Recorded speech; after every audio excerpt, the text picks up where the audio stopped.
So, have you ever called into a Zoom meeting and then, your Wi-Fi fails for whatever reason, and you go to rejoin and you get stuck in the waiting room?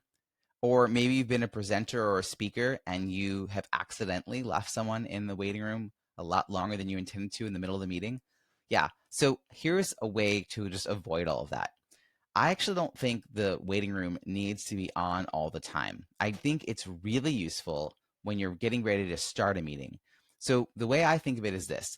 If you were a teacher, you would tell your students, if you see the classroom door closed, please wait in the hallway until I'm done setting up the room.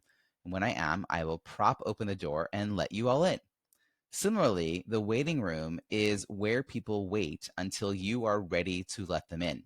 So, without the waiting room, people will arrive whenever they want, often way before the hour, and start their own conversations. And then you'll come in wanting to set up your slideshow, put on some music, whatever it is, get sort of set up and settled in. But you won't be able to do that because there'll be all these people in the room and it's a little bit awkward. They're kind of behind the scenes when they really should not be even in the audience yet. Now, what I suggest doing is have the waiting room on, but when you come in, get all settled in, and then it's very important the order in which you turn it off. I suggest you turn it off and then let in all the participants in the waiting room.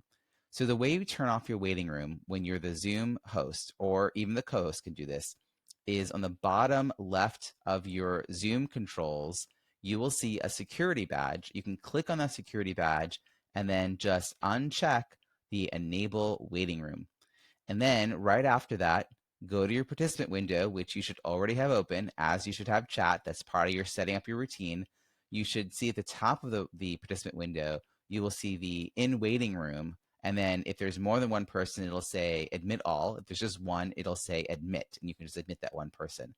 So I would first go to security badge, disable the waiting room feature, and then let in the people in the waiting room, which makes sense because if you were a teacher in real life, you would prop open the door, which is essentially you disabling the waiting room, and then you'd wave in everybody who is standing in the hallway, which is letting everyone in from the waiting room.